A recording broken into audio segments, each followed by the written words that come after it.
বন্ধুরা, কেমন আছো? আশা করি ভালো আছো ও সুস্থ আছো। আমরাও খুব ভালো আছি, সাথে সুস্থ আছি। আমি আবারও চলে এসেছি আমার নতুন একটা ব্লগ নিয়ে তোমাদের কাছে। আশা করি ব্লগটা খুবই ভালো লাগবে। আজ একটু প্রতিদিনের থেকে তাড়াতাড়ি ঘুম থেকে উঠেছি। বাসি কাজ মোটামুটি সব কমপ্লিট হয়ে গেছে, বিছানা তোলাও হয়ে গেছে। এই দেখো, জানলাতে খুব রোদ ঢুকেছে, তাই বালিশগুলো একটু রোদে দিয়ে দিলাম। এই জানলাতে দিয়ে গ্রীষ্মকালে মানে এই সময় রোদ আসে, কিন্তু শীতকালে তখন আর রোদটা ঢুকবে না, কারণ তখন তো রোদের দরকার, আর এখন দরকার নেই, ওই জন্য। তো বাইরের মোটামুটি কাজ সব কমপ্লিট হয়ে গেছে। ছেলে ও দাদুর সঙ্গে মানে কাকা শ্বশুরমশাইয়ের সঙ্গে একটু গেছেন। তো বাড়িতে আমি তো একা আছি, তো কাজগুলো একটু তাড়াতাড়ি হয়েছে। হাজব্যান্ড কিন্তু সকালবেলাই আজ বেরিয়ে যাবে, এই জন্য তাড়াতাড়ি ওঠা। রান্নাঘরটা মুছে রেখেছিলাম, তো জানোই তো বিড়াল যাচ্ছে, সেই জন্য আরেকবার মুছে নিলাম।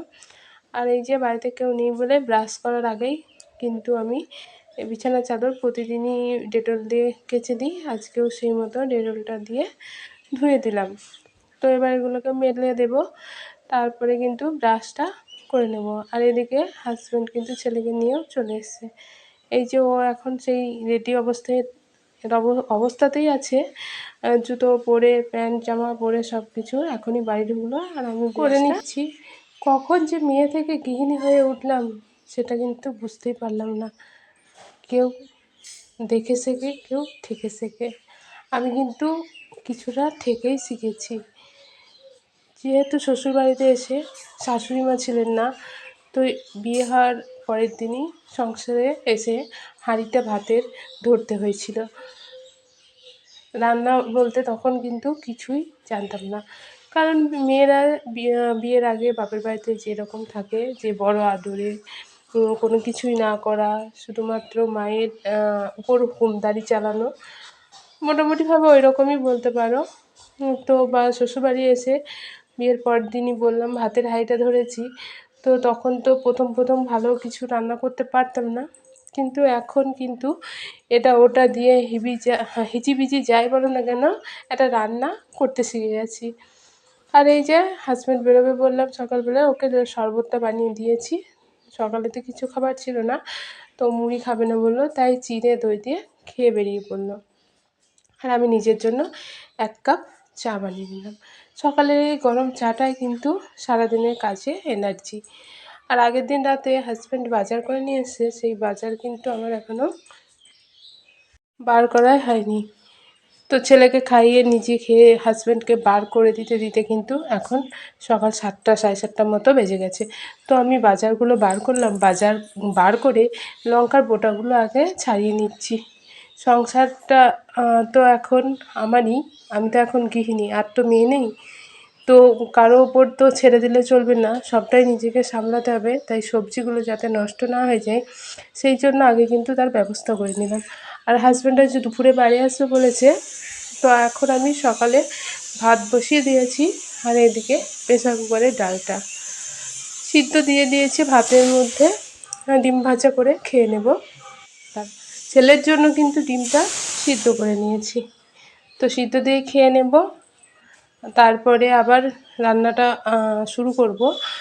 হাজব্যান্ড আসবে, তো দুপুরের মতোই রান্না তারপরে করে নেব।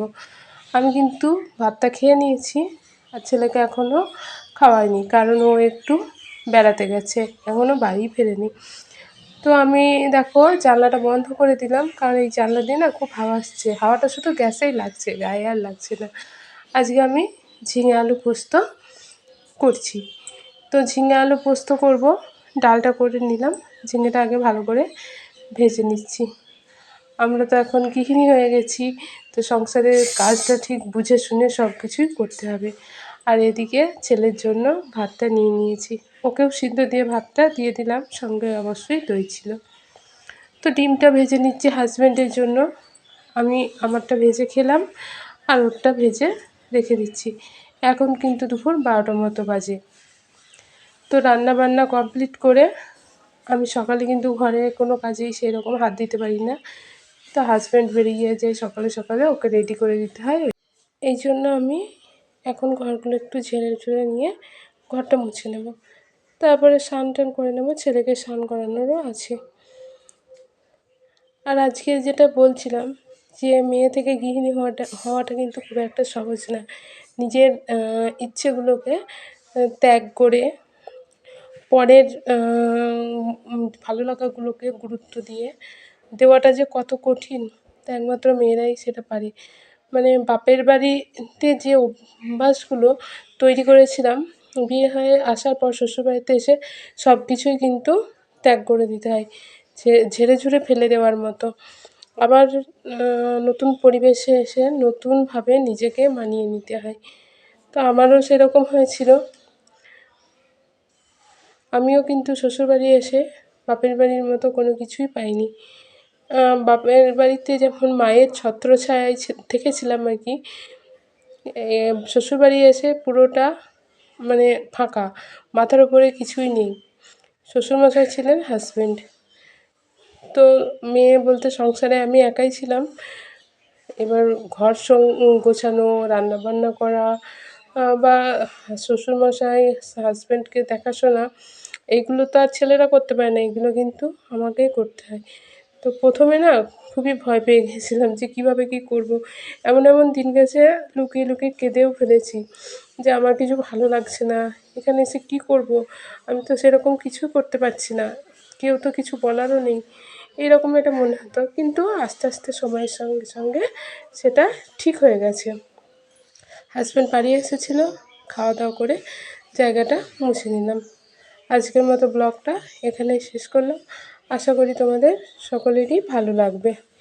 আমার এই মেয়ে থেকে গৃহিণী হয়ে ওঠার গল্পটা কেমন লাগলো জানিও।